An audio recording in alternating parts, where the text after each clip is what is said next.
thank you for joining us for another installment of BTS Presents Community Cafe. I'm Datta, your host, and I have a good panel of guests this evening.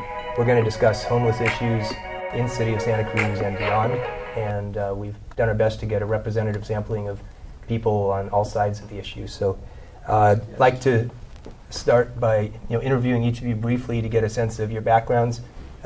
Linda Cover is a spectra artist and a resident of the Tannery Arts Center, and also a representative. There's a leadership group there representing the Tannery community. Thanks for joining. Did I miss anything there? No, I think you covered it. Okay. Thank you. And then I have the Castillo family, Pedro and Adriana Castillo. You're homeowners on Felker Street. You've run a child daycare there for almost 20 years, I think. Mm-hmm. And their daughter, Maria, thank you for being here in case we get into any big words that any of us need translation on.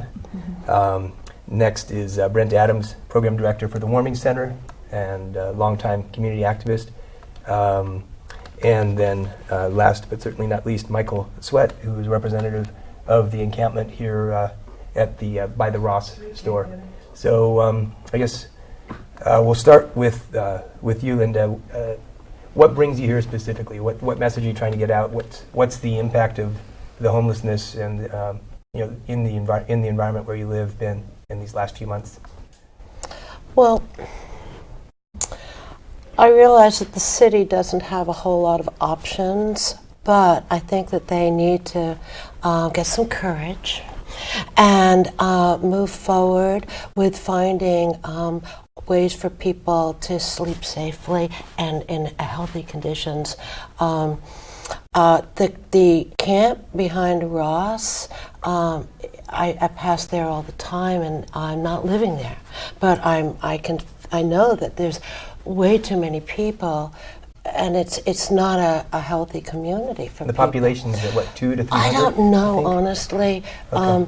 But it seems to me that there's too many people in too small a space. The city needs to be thinking on a more humanitarian level. You want to put more.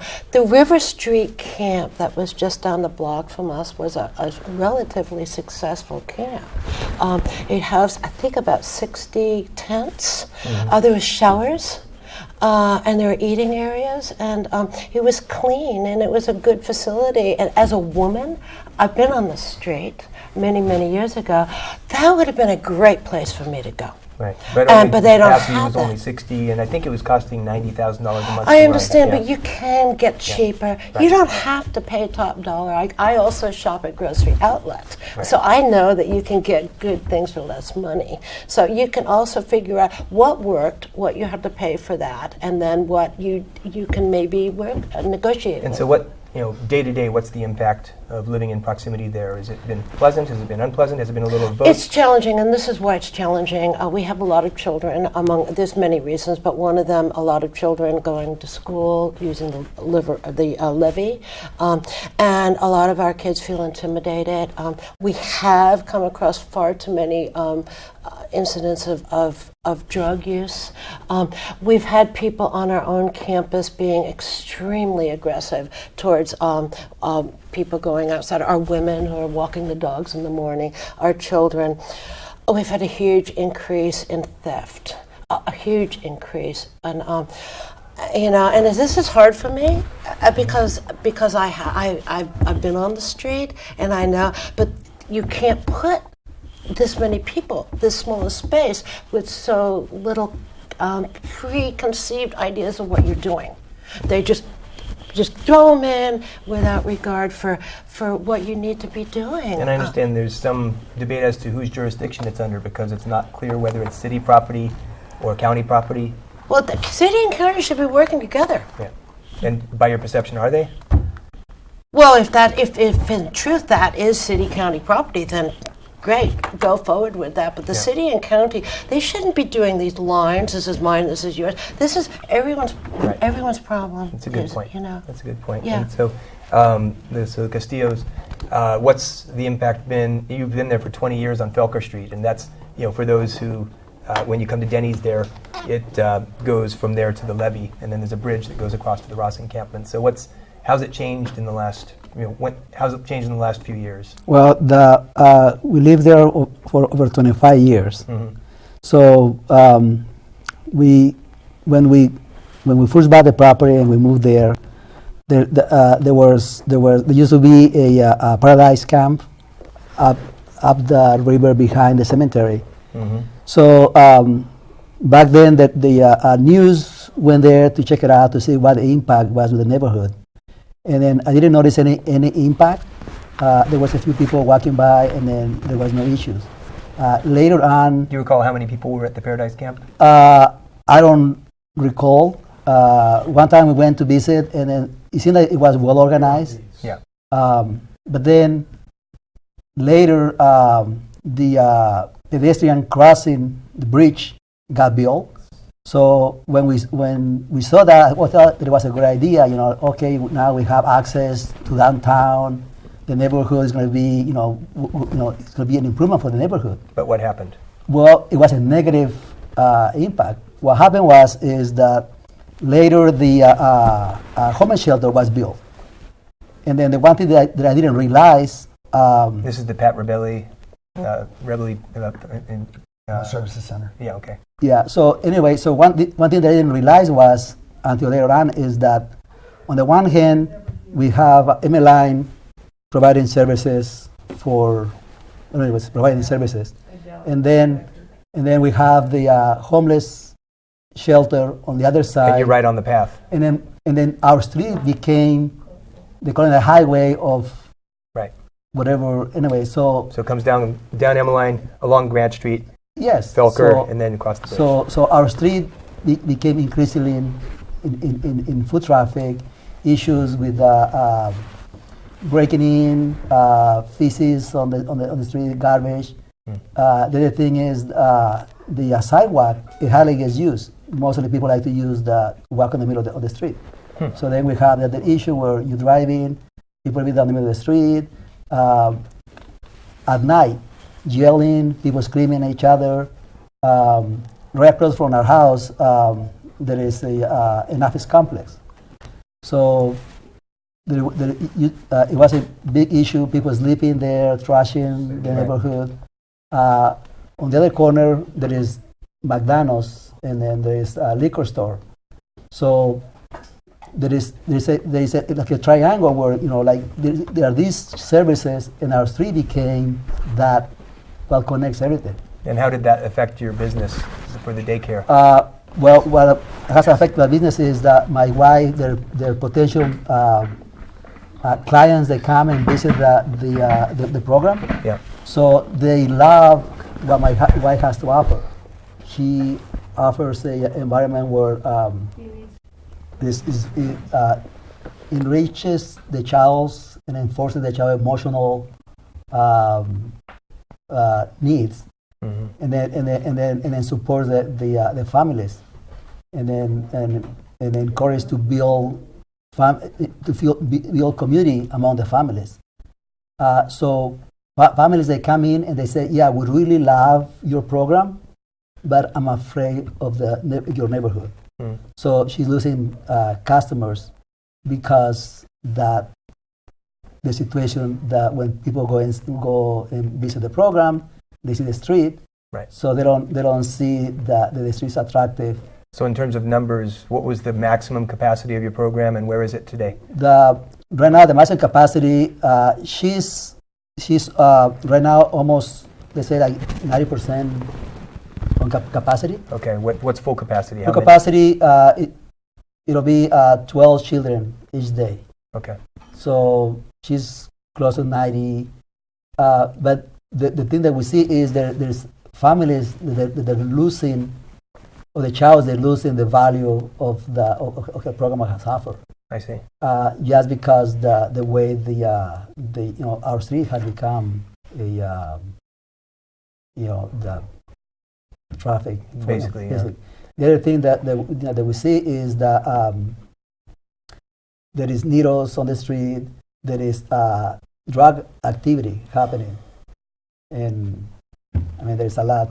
And so, what happens when you call the police? When we call the police, it seems like that they might recognize the number, and they say, oh, the same person calling again. So some of the times they don't respond right away. Sometimes they do. So we constantly, calling, and the other thing is the police sometimes drives down the street, but they don't check or question people park on the vehicles or anything like that. So a few weeks back, we had a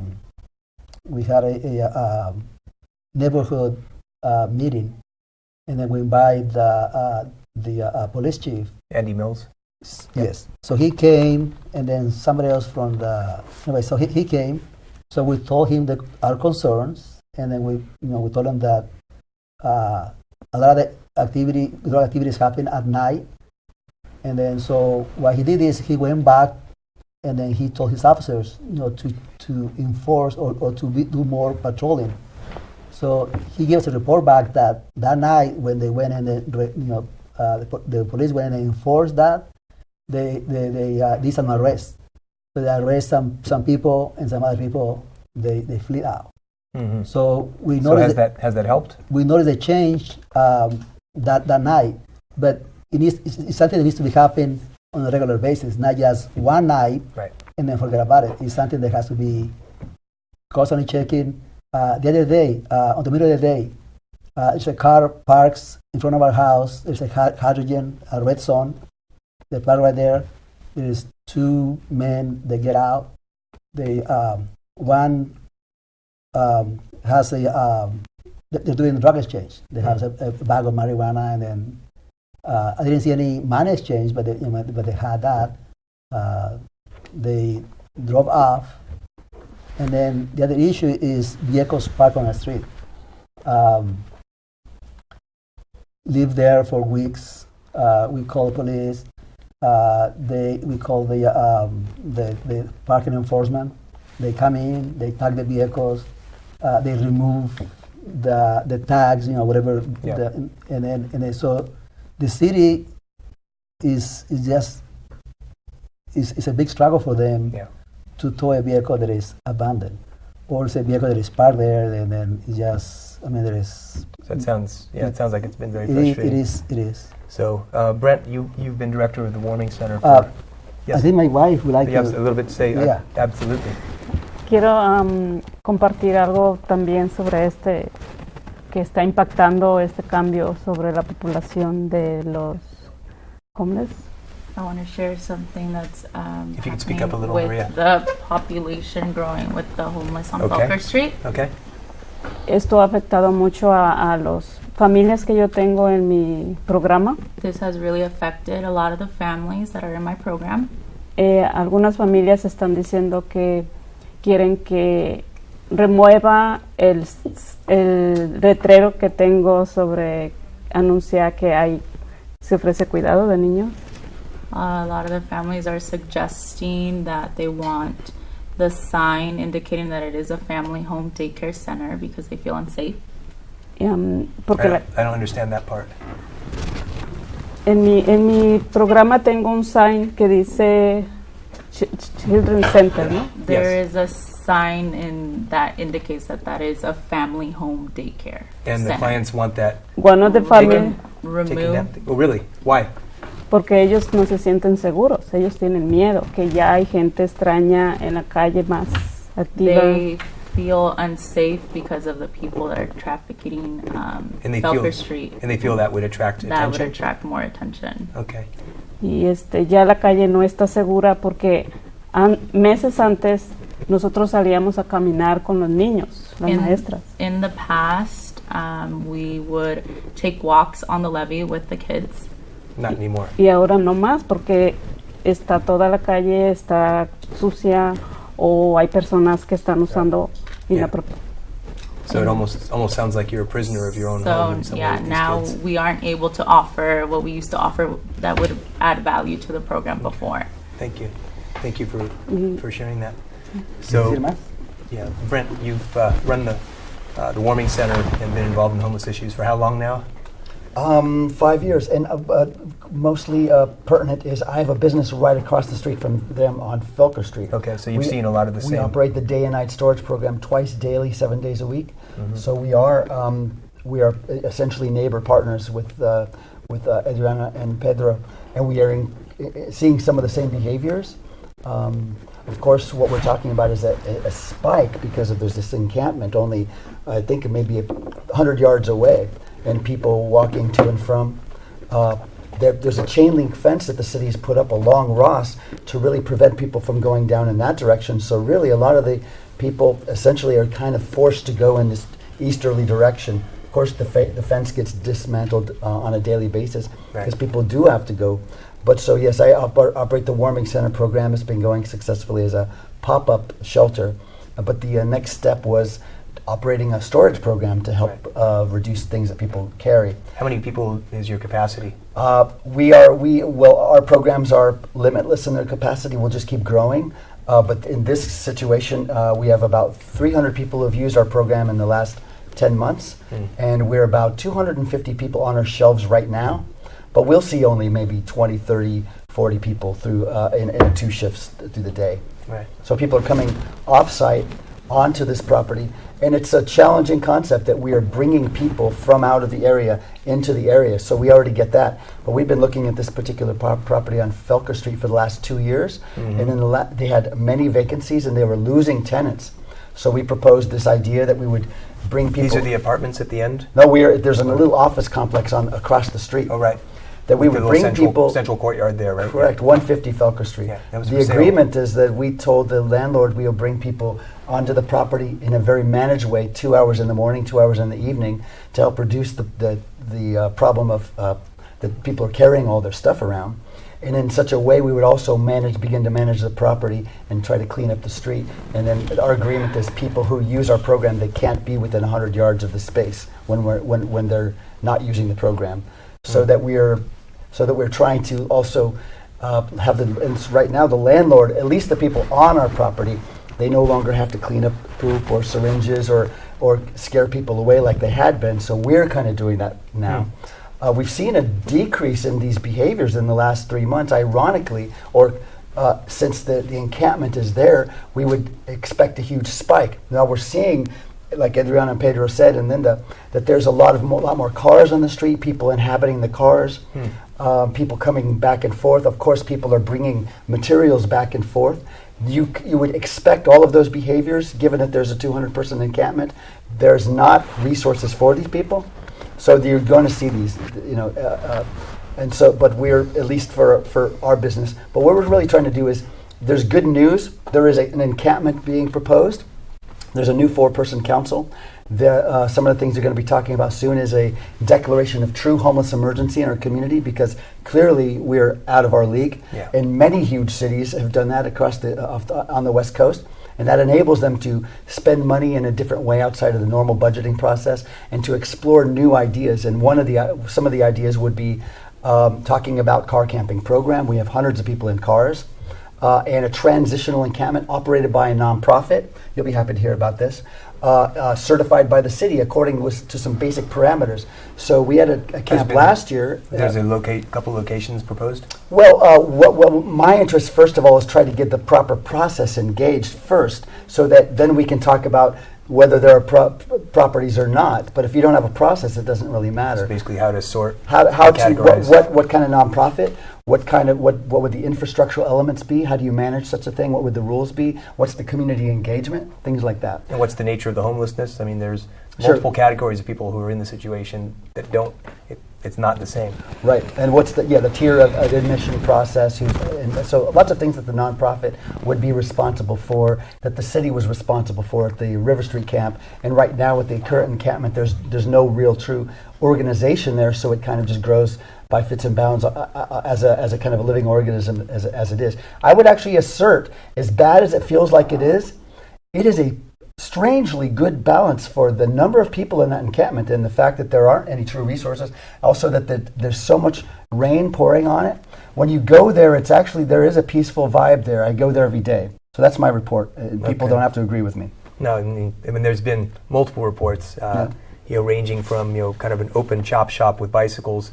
I had a friend actually who went there when his bike got stolen and confronted them and got it back. You may see that. Open drug dealing, but at the same time there was a case where two of the people at the encampment saved a vehicle, a motorist who got in an accident there. So I mean, again, it's across the board. It's right there in your face. So I mean, I'm asserting not those issues aside. I'm asserting peacefulness that I've never felt. When I'm there, people are engaging with us. We bring soup, we serve food, and bring tarps and things, and we try to let people know. Right across the bridge, there's something where, like, when the camp gets.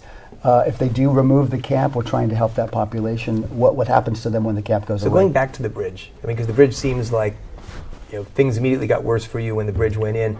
Has there been talk about perhaps rerouting that traffic elsewhere, or perhaps a full-time, call it a crossing guard, if you will, to do the job that the police aren't doing? Has there been any talk about something like that?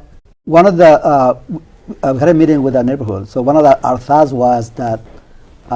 To deviate the flow of the pathway. Mm-hmm. So to keep the levee all the way down and then run the levee parallel with the off ramp.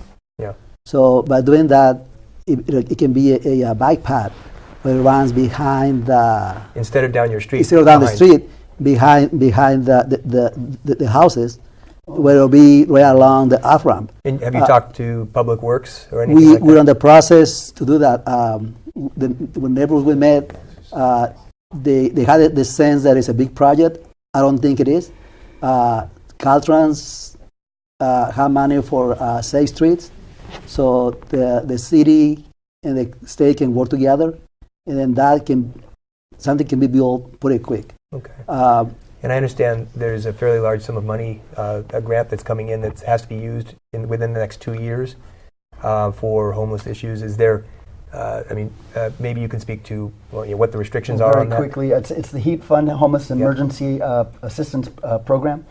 And it's $10 million coming into the city from the state, $50 million, $500 million all over the state. I wish Measure H had passed. That would have been another 20. We can expect that, I call them the powers that be, will be directing most of that money into the navigation center we've been hearing so much about. We are writing some proposals for some of that, for different things, like how do you fund an encampment that's managed. Okay. So thank you. And then last but not least, Michael. Yes. Michael is a representative of the encampment, and you basically are the representative for the homeless here. So what has homelessness? What has it felt like? What is it like to be in your shoes and living there by Ross? First of all, let me say something. I'm not here to make excuses for any of those people that live over there. I live over there. I understand how you people feel. They get on my nerves too. And I live with them, so I understand. But in any group of people, there's going to be 5 or 6 bad apples. They steal from me. They steal from each other, and it goes on. You guys think you feel the brunt. You're not right there in the middle of it. It's been going on for a while. I don't know why when the encampment moved there, all of a sudden you noticed drug trafficking, because I've been out there since '06, and drug trafficking has been going on since then. Before the encampment, before the close down of the shelter. So there since '06. Where were you living before the encampment? Me? Yes. Oh, I was in the SLEs. I was camped out, just different things. I did for basically the last 12 years. Yeah, okay. Actually, yeah, I have. I've rented motel rooms. I've done different things. Slept on people's couches. I did work to stay different places sometimes, and homelessness. I didn't have to be homeless. I could have went to an SLE or something, but I chose to be out there because I see a lot of people out there. They're good people, but there are people amongst them have no direction, and somebody has to step up and say, "Look, it's enough of all of this stuff that you're doing. You're stealing and you're defacing property, you're arguing and all of this." But just to say this, that's been going on in that same area and in probably 15 other areas in Santa Cruz County for years. It seems like more concentrated now, though, because well, yeah, because now you have. Okay, I'm going to say it like this: 150 people live at that encampment. Any day you can go there and count 250. These are people who come in to see people who are already there. People who come up there to get this or get that. We know, I know, and I'm not going to sugarcoat it. That's the way it is.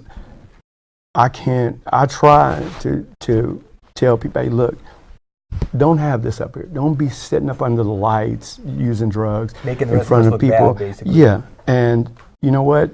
I've caught 3 people sitting up under the lights shooting, and I've told each one of them, and they act like they wanted to get an attitude with me. But what I try to explain to them is what all you're doing is, so to speak, you're defecating on your own dinner table. That's exactly what you're doing. You don't ever do that. You don't mess around where you live, even if you're doing it. And it's not my thing that you shouldn't mess around at all with drugs or selling or whatever. But, it's ridiculous to do it where you stay. And I try to stress that point to them. So as far as 150 to 200 per population, out of those, you're saying maybe 5 or 10 are the problem as far as you're concerned? It's if you break it down, you can't park a bike at Safeway on Mission without a lock. It's going to get stolen. You can't park a bike at the mall. It's going to get stolen. You can't park a bike hardly anywhere. It's going to get stolen. This is Santa Cruz because a lot of people have moved here from other places, and they continue to flow in. Reason being, this is one of the premier places to live. It's in the top 5 cities in the country almost every year of the best place to live. And you have beautiful summers, beautiful springs. We're having a little rain now, but a little rain. Yeah, it's been pretty bitter. Well, it's been worse than that. I've been here for 23 years, so it's gotten worse than that. Can I ask a question? Yes. What I love about this country is that we're free to do whatever we want to do. I mean, if you do bad things, you get in trouble. But this country has given me the opportunity to be a homeowner, to get a job, to work hard, long hours, to raise a family, successful family. But the question that I have for you, you can choose. I chose to work hard and then to invest and to be a homeowner, and then people can choose, to live under the stars and then to camp or whatever. What will be the ideal camp for you? Let's say if the city or somebody can wish you a wish, say, okay, I like to live under the stars. These are things that will make me live the way I want to live. I have talked to people, and people they say, I'm tired of paying rent. So now I'm not going to pay rent. So now I'm going to live on my car. I'll take a job, and then I'll be living on my car. I go to the gym. I can take a shower there. So there is different ways to oppose or to protest. And then maybe I don't know. So my question is, I know that the state has managed to give the counties, to help the homeless population.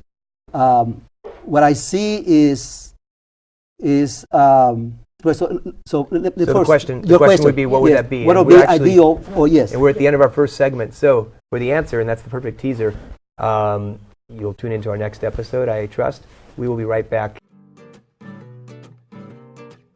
Hi, I'm Rochelle Roundtree, and I'm the store manager for Habitat for Humanity Restore in Santa Cruz. Right off Swift Street there in Santa Cruz, you'll find the Restore warehouse for stuff that's new and We are currently building affordable homes in the community, and the profits from the Restore go directly to help with those building programs.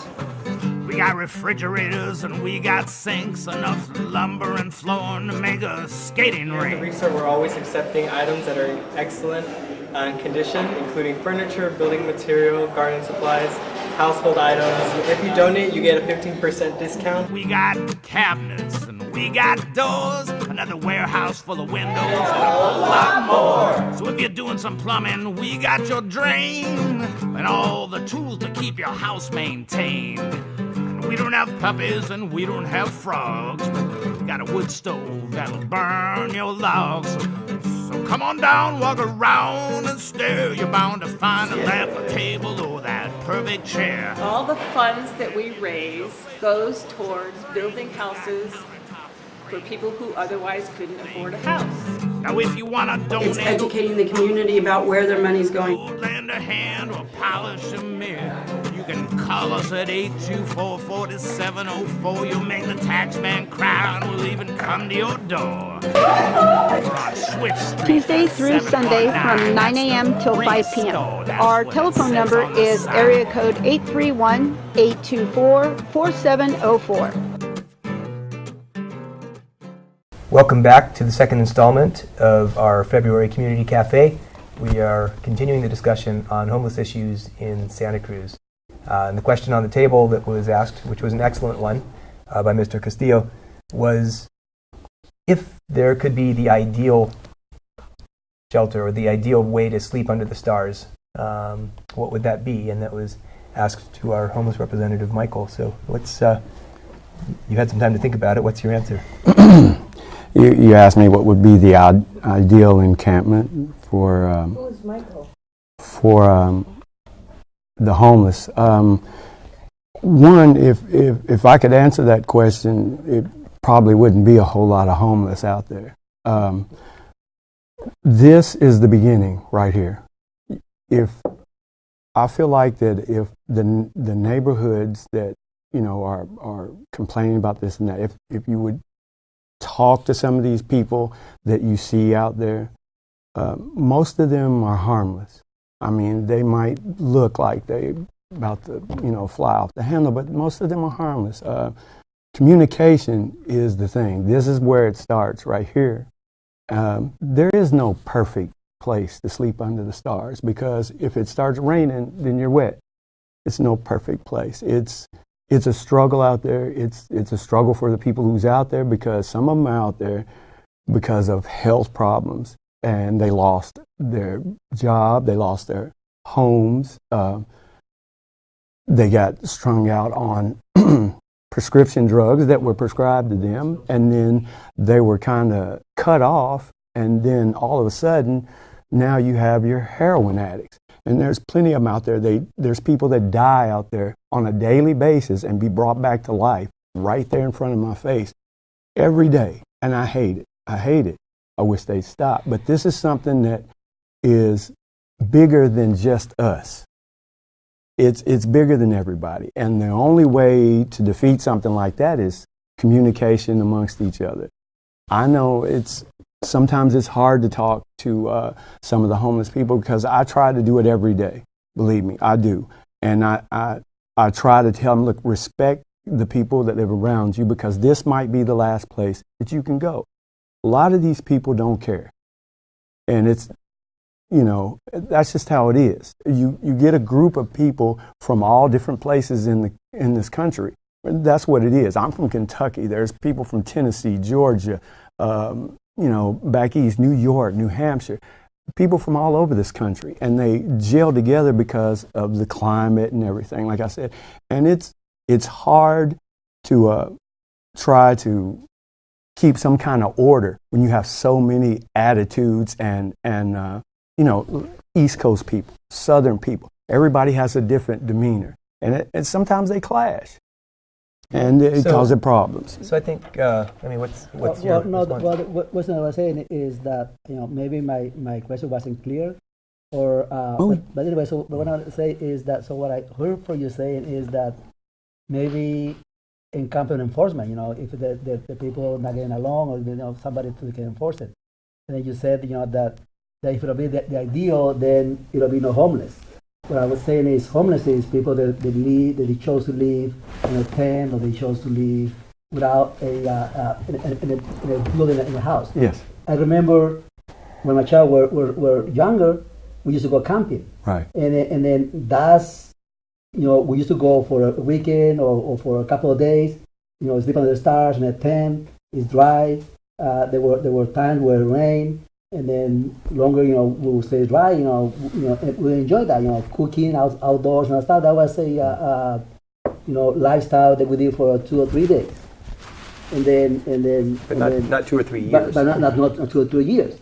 So that's my question: is if this county can provide help or assistance, what would that be? What will that be? Well, and it seems you've done you've so in some ways appointed yourself. You seem like a very conciliatory person. So it seems to me sometimes you potentially put yourself in harm's way in order for protecting the good of your fellow campers. Yeah, sometimes I do. And so what kind of support would you want, or would you want some role, official role, or somebody backing you up to give you the authority? Because it seems like you have probably as qualified a vision as anyone, having lived this way for 23 years. Yeah. My suggestion would allow them to police themselves, because but they're doing that. Anything else is going to cause problems. So themselves being you, and you're okay with that? Well, I try, and it's almost an impossible task to do for anybody, because there's so many different people out there. There's so many people who come and migrate from other places and come over to there just to see people. They're not even from that side, but they're from the east side, but you say out in Capitola, and they come there. Well, like in our first installment, you said that there are 5 or 10 bad apples. In everything. Surely you must be able to see who those bad apples are without wanting to be. I wish I'd have seen the one who took my bike.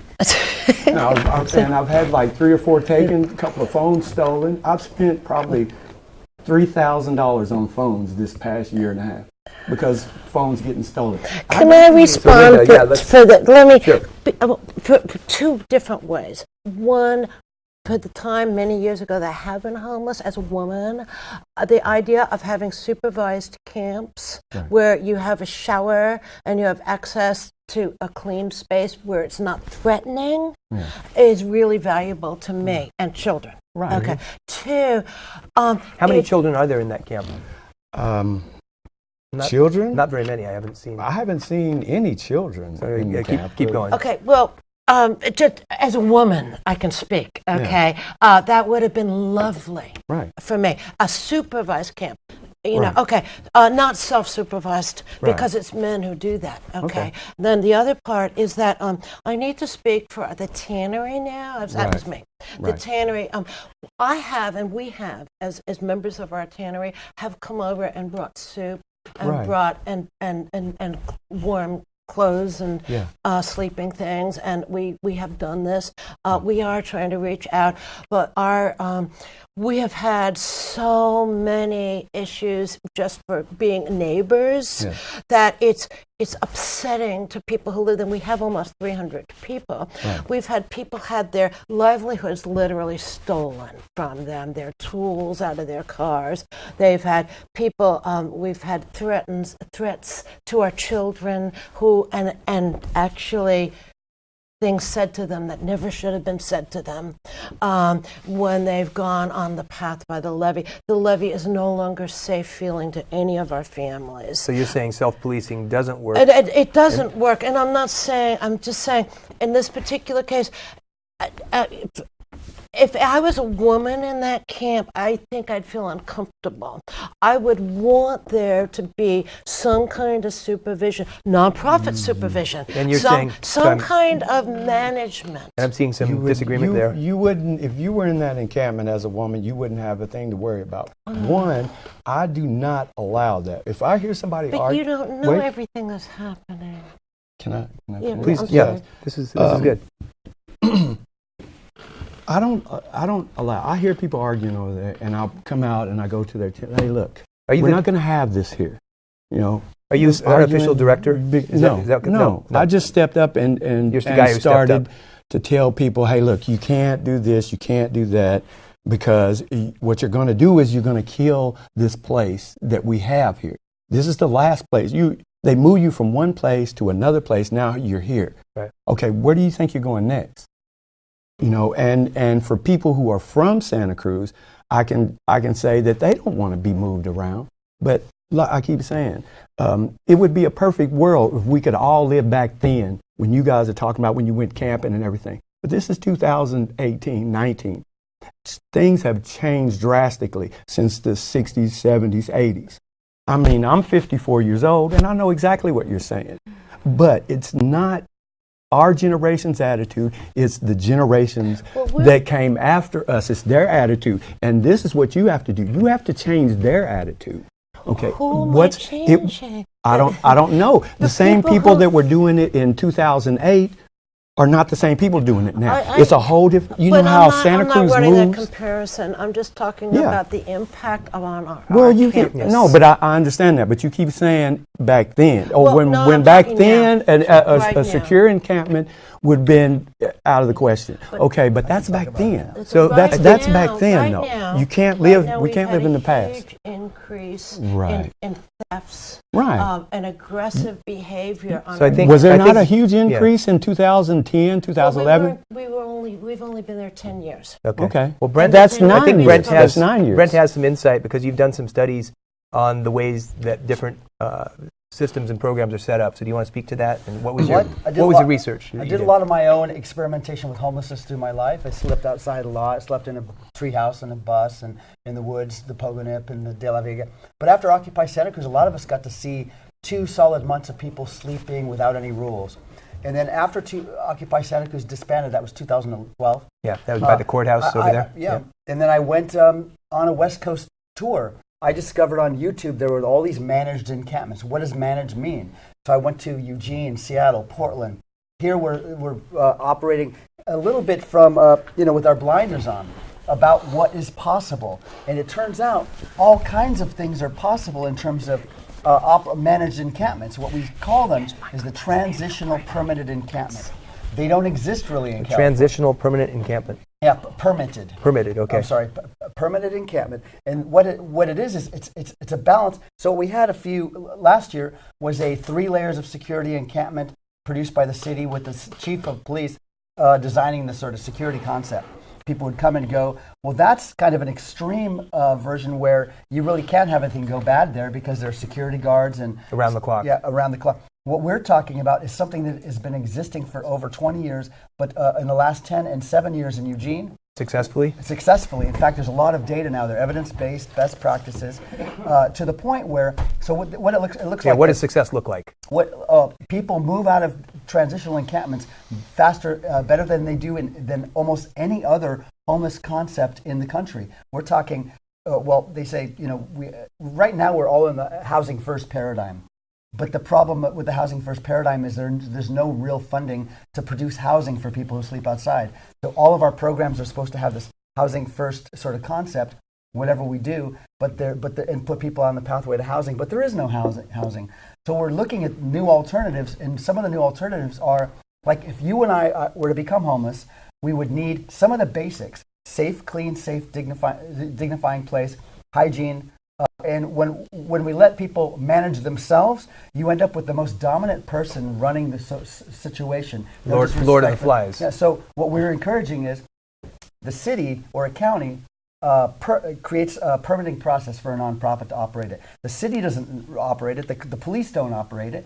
You come up ahead of time with what are the agreements? What are the infrastructure elements? What type of neighborhood or place in the city can it be? These things are all decided long before you institute it. And then who enforces? And then the nonprofit is certified by the city, and the nonprofit enforces it. But in most of these programs, you have a bicameral decision-making process. The people within the encampment have some decision about what happens within there. So they have a weekly meeting when they're enforcing the rules. If a rule is broken, most of the rules are like no drugs, alcohol in the space. Everybody who's ready to be in that space will finally agree to those rules. Of course, people can game the system and use in their encampment, but no violence, no theft, no repeated disruptions, and then everybody volunteers 10 hours a week to participate in the encampment. So if those things happen, how is that dealt with? Well, usually the enforcement regime is if you punch somebody, you're out. That's a zero tolerance. Who kicks you out? So you have there's a 24-hour person at the front of the encampment. Usually during the daytime hours, there are 2 people on staff doing their volunteer service with a 911 and a call to the nonprofit operator. There's no paid staff on this premises, but the nonprofit is there every single day. And so the people end up taking ownership of their own space, but through this sort of mechanism, not just we run the thing and we make it up and we can. So if somebody punches somebody, then you say, okay, look, Bob punched person X. That person can't be in the encampment. So what ends up happening is if that person is being resistant to leaving, then that's simply a law enforcement situation. If somebody steals somebody something, if they're caught with alcohol, that's more of usually a 3 warning system, and we want to give people a safe place to experiment with sobriety. Right now in Santa Cruz, there's no safe place to experiment with sobriety at all. This encampment is definitely not a safe place to experiment with sobriety. Right. But we're talking about the comparison between the shelter system, which is very expensive, and then housing people, which is profoundly so expensive it's nearly impossible. Right. And millions and millions for small. And a transitional encampment operated by a nonprofit becomes. What's the cost? Let's say compared to $90,000 a month. You're down to essentially at the low level all over the Northwest. They're paying $2 per day per camper. Encampment per camper. Wow. Yeah. How does that sound to you, Michael? And the people don't pay for it. Everyone's in there for free. I don't mean. No, I get it. No, the cost. I mean that could work. That could work. But have you ever been to? Let me explain something to you though. I don't care what you do. You can do all that. It's not going to stop people from coming and stealing your stuff. They've been doing it for years. They steal from me. It's not, the problem is not to blame the homeless people for your things, because there's thieves out there. They're stealing from each other and us and you too. It's not like I don't want to move them out.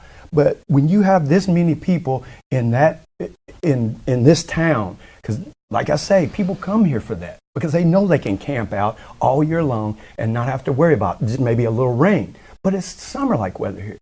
And when there are people here about it, here they come. There's people here that I don't even know. I walk by every day and I don't even know them. Yeah. So the problem is a lot bigger than you think it is. You can get rid of all the homeless.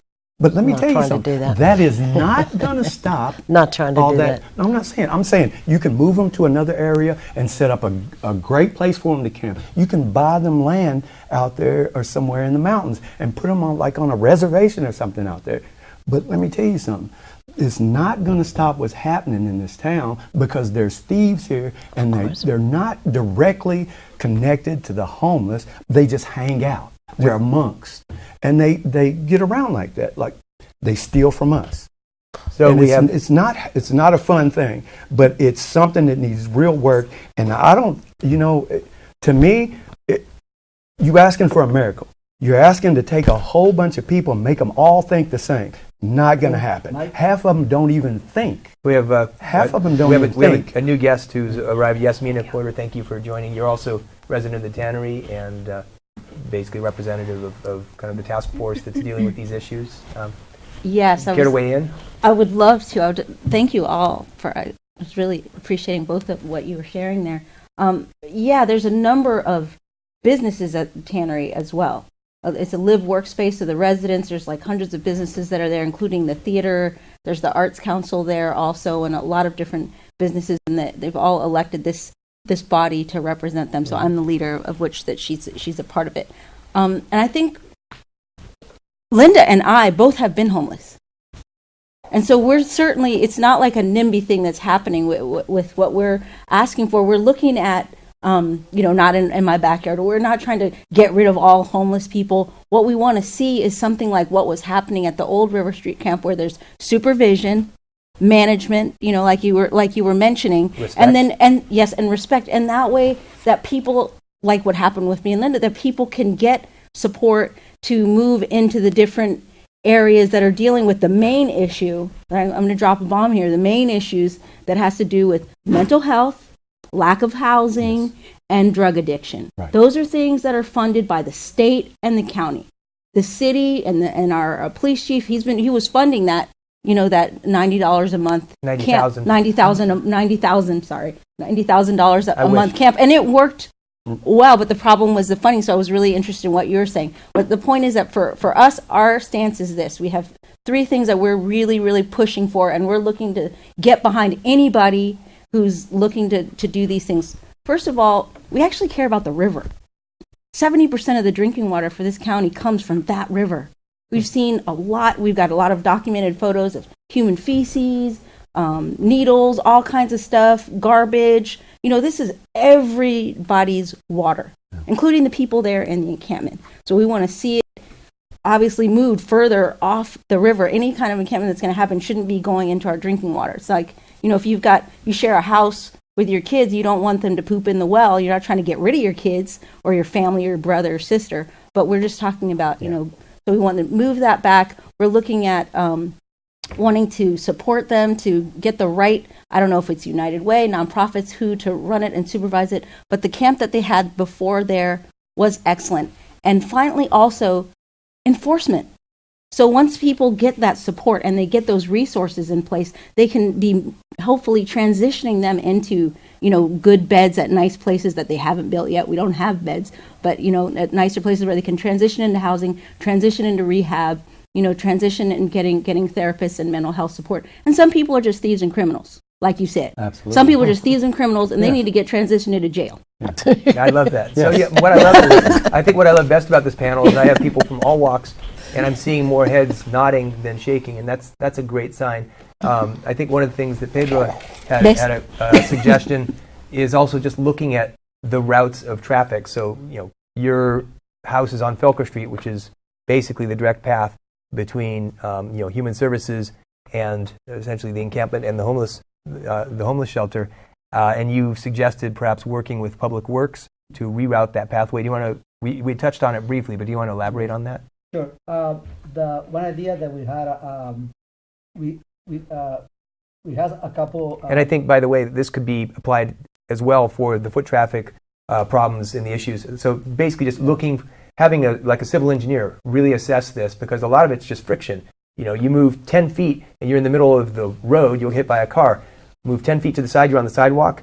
It's completely different. So moving this pathway off of your street and to somewhere you've got the idea. So the levee ends right there at the fence with the estate property. Mm-hmm. That's where the off-ramp for Highway 1 connects into Ocean Street. So there is enough space, enough room there to create a bike path. So a bike path. A bike path, a bicycle path, so the levee, instead of ending on Ocean Street, they can keep going on the state property behind the houses, and then it can connect down on Ocean Street. And make sure it's well lit. So make sure that it's well lit, that is paved, and then so now what happened is police can have access to the levee through that bike path. So it'll be patrolled. Fire rangers can go there. So now, instead of the emergency vehicles accessing the levee through Welker Street, they can access the levee through the back pipe.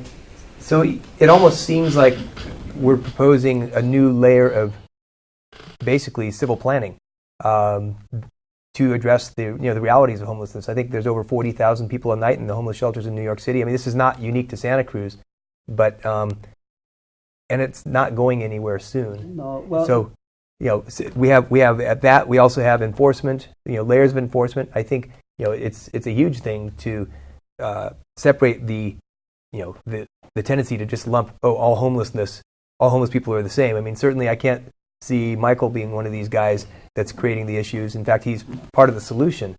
And then I'm trying to be. Yeah, I'm trying to be. I wish they would come and talk to me and during, you know, whenever. That's the problem. Nobody wants to talk, you know. And then when we get into a group like this and we talk about it, then it's one thing, it's another. I understand that there's issues going on, and it was easier back then or whatever, but this problem has to be worked by everybody. And we can't just go, oh, well, when they moved over there, everything started. No, that's been happening, but it needs to stop. That's what I'm saying. It really needs to stop. I'm all for, you know, if it was up to me, I'd say, you know what, move that encampment out and put it somewhere else because it's in a bad spot. It draws water down there, and it's sometimes it could get rancid down there. And they donate wood chips, and we spread them out. But you know, it rains again, and it's wet again. And I'm glad to hear you say that. It's really powerful coming from you because it's a terrible spot. It's a terrible spot. Brent's actively working with the city. He's got a couple of proposals that are going to be. Is it at the upcoming which session of the city council? Well, coming over the next few sessions, I think February 12th, okay, and then later in the month, the new council, with just voting 2 new progressives on the council, has created a voting block of 4 people that kind of shifts the dynamic from seeing problems like homelessness from a public safety one to a more humanitarian one. When you look at problem solving. When you look at homelessness as a public safety thing, you're forcing criminality on top of it perpetually, and it's always the police that you send rather than some solutions and looking at a more holistic way. Like, so what we're talking about? Of course, we totally have empathy for what the people here are experiencing at this table, and yet what we're talking about is another street problem, another street by street. Move it. When we clear this out, make these people happy, it's going to be someplace else. What we need to do is a holistic. What we're trying to take on is how do you reduce the experience of homelessness citywide or statewide? We're not actually. I do think there is. We're not really talking about that. But there is some utility to rerouting the heavy traffic out of a residential neighborhood into a safe place where people could pass by. It's a footpath that leads directly to a street. I mean, and then you want to. So what we're talking about with the council is now we're going to be able to. So there's a lot of money coming in and a new focus on council. $10 million. Yeah. So a lot, like I said earlier, maybe the previous segment, a lot of that money is going to go towards the navigation concept, which is a new reworking of the former shelter system, only putting it in our new paradigm of housing first. So it's kind of like the old thing, only wrapped in the new thing. With some transition and routing to treatment, routing to... So permanent supported housing. But first there's going to be, I guess, a declaration of homeless emergency.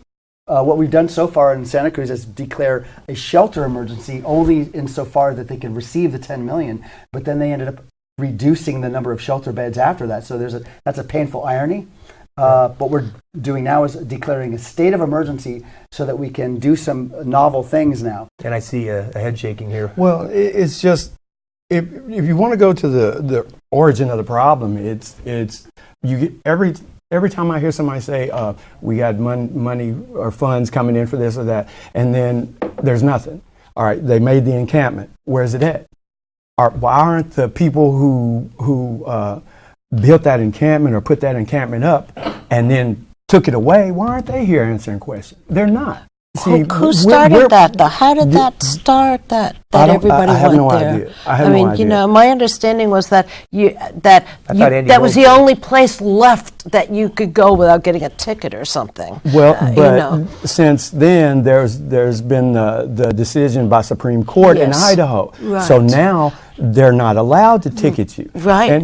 But the thing people could be going in other locations. You can locations. get ticketed on private property. Private property. That's why it ended up there, because it belongs to the city and the state. But you can't get ticketed on public property for sleeping because they that's need to have more unconstitutional. camps that are smaller, that are clean, that are not in a puddle like that. That was never ever meant to be a campsite. That is horrible. But they ran them from everywhere else to there. Without even wait a minute, thinking. it's like they herded people there. Yeah. And they herded them to San Lorenzo. They herded them from San Lorenzo out there, and now they herded from out there to right where they are. Where are they going next? If you ask me, to the county line. So we have something called the Coalition on Homelessness. We're trying to, as a community, let's make a bigger agreement. I stepped on your statement. I'll be quick. We want to raise the floor of experience, not talk about this impossible barrier of housing we're going to house everybody. It's ridiculous. Yeah. It's a panacea. Let's raise the floor of experience from something that's more dignifying. Desperate people behave desperately. You see criminality with people who are in pain and fear. They don't have other options. So let's offer clean, safe, dignifying shelter by any means necessary. Hey, I just want to say one more thing. All right. I'm sorry. In San Jose, if you don't know it or not, but in San Jose, they're building affordable housing. Yeah. Okay, they're building a 500 unit place and they're putting the homeless people in motels until they get done. All right. Some people. What is wrong with that here? Some people, though. Okay, Yeah. but here's the thing. We don't have affordable housing. That's why a lot of people are homeless. Get it, drugs and all that is part of it too. A lot of kids get kicked out of the house because they're doing drugs, and now they're homeless. You got 18, 19-year-olds or 17-year-olds out there running around all night long with nowhere to go because their parents have kicked them out. They stole something or something. You know, if we come up with something like San Jose did and build affordable housing for them, and you know, somewhere you don't have to use the spot that's good for you to see the ocean. You know, they just need a spot. That's it. So let's end with the Yasmina so we don't get accused of mansplaining. I'm sorry. That will be accused. I just want to honor and be transparent that I have a mandate to represent certain people, the tannery residents and businesses and children.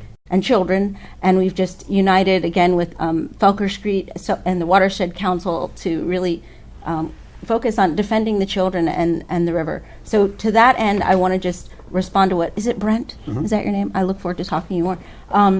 To just say that I think it's both of those things. There is also a health crisis, and it deserves to have, you know, to have a more nuanced approach to it. But in the meantime, some of us are living under siege that we haven't been before.